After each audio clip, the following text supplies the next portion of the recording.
Today I'm going to start up on the VAC again. It's got quite the collection of stuff on and around it. It's probably been 4, I don't know, maybe even 6 weeks since I touched it last. Anyway, I'm going to start on the steering today. You can see, you can't hardly turn the dumb thing one-handed. The issue with it is, the steering shaft here goes through this sleeve, which the throttle mounts on, and the sleeve actually bolts in right here, and then the shaft comes back out of it right there, and this part will all turn again. This part here should remain stationary, this should turn. I've unbolted the mount down here so you can see what's happening.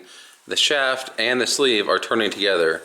Completely rusted solid inside here. Down in this box here, I've got one off eBay that I paid, I don't know, 45 or 50 bucks for. So we're gonna go ahead and see if we can't throw that in here, figure out how this joint down here comes apart, see what we can do to swap that over.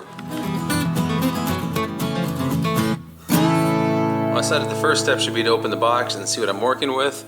And I've got the entire steering shaft all the way down to the end, which mounts right here. And upon further inspection, the way it mounts, you'll see there's a keyway cut in there and a hole. So all we need to do is knock this roll pin out and this will come right off. One nut there, and the hard part's going to be pulling that steering wheel off. Judging by how rusty this one is, and if you look at the overall condition of this shaft, much better than my rusty piece of junk. I don't know. We'll see how hard that comes off. That's actually going really easy. So I turned the steering wheel around until it was pointed at a convenient angle to hit, obviously, but one side of the pin was flush and the other side was recessed a little bit, which makes it easier to drive it out because your punch naturally stays in the hole here. There we go. Pin is out.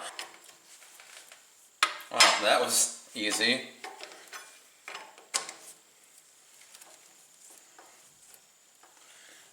Old tractors are weird like that. Sometimes it's just the easiest thing in the world to get them apart, and sometimes they just don't come apart at all. Alright, we got some more wiggle room here now. Little by little.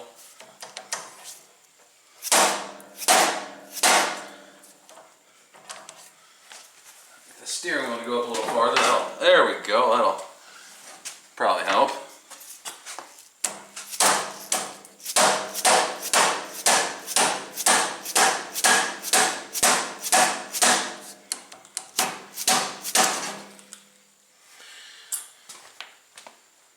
Would you look at that? This thing is 70 years old, and that shaft is as clean as it was the day it was manufactured.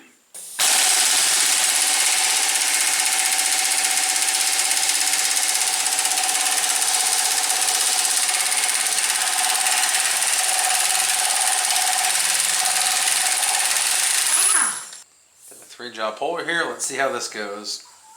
I think it's actually coming. I don't know, I can't tell, but yeah, it's actually coming off of there somehow. Holy cow. The way that this whole shaft, can you guys see that? Down here? Yeah. The way this whole shaft was seized up, I can't believe that this steering wheel's coming off as easy as it is. If it wouldn't have come off, I was going to just slice it off right here, stick it in the press, and I would have got that chunk out of there, but this is definitely easier than that.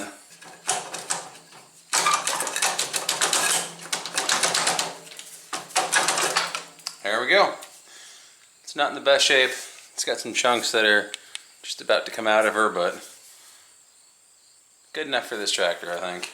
Just slid off the hand throttle bracket. Now this whole assembly should slide right down through the dash, and we can slide the new one back up through. Out with the old. Maybe. The last little bit of the stupid battery box is kind of catching it. Well, we might still get it. Yep. Like I was saying, out with the old. Let go. Let go.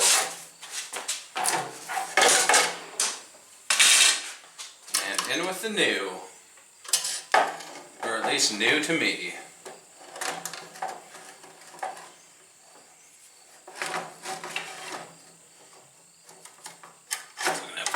that up in there.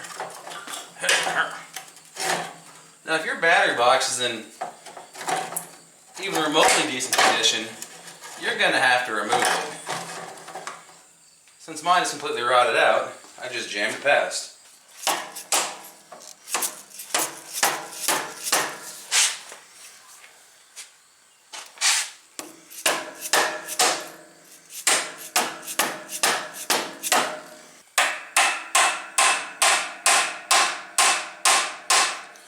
See, we're not quite in all the way.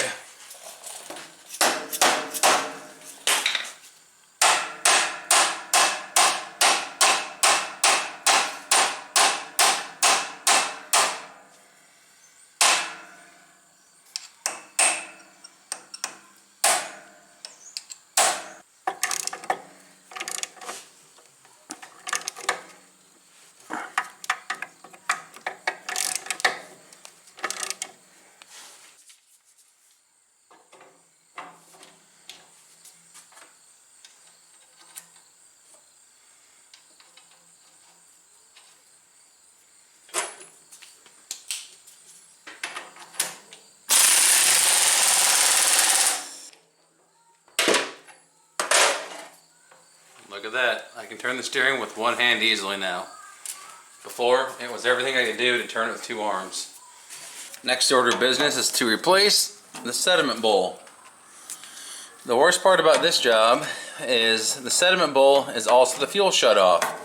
So from the time I unscrew this from the bottom of the tank to the time I get the new one shoved on, it's just going to be pouring gas right out the bottom of the tank. Brand new aftermarket bowl. The problem with the one that I have currently is it's leaking around the shutoff valve. I don't know if you can see, it's wet right here. It's not coming down at the threads and running over to it, it's just leaking around that stem.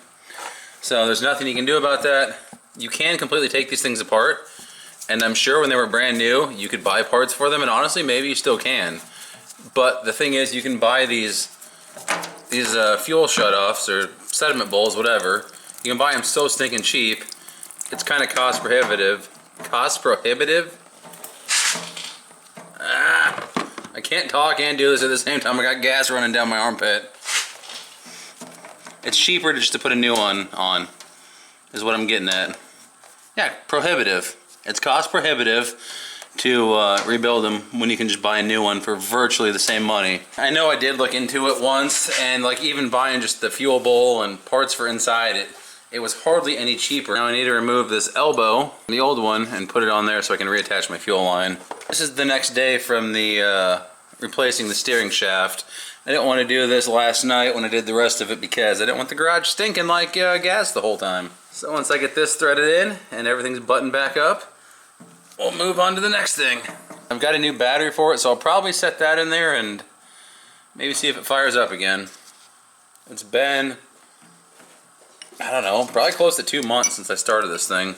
I made sure it was shut off before I installed it, otherwise it's just going to come pouring out the outlet as you're trying to install it once it fills up with fuel. That's pretty snug. Let's open up the valve. With the fuel, there's no fuel. I had a gallon or so in here, it must have all leaked out. That's funny. Well, no wonder not much poured out when I did that, because there's no fuel in the tank. Well, let's fill it back up and try and start it, I guess. New battery in it. I set a sheet of plywood down there. If you remember, there's absolutely nothing left of the battery tray. I'm gonna go ahead and hook the cables up and see if it'll fire up again. I'm just setting them on there loose. I'm not really cranking them down for now. It cranks. Okay. Turn the ignition on. Probably give it a little choke.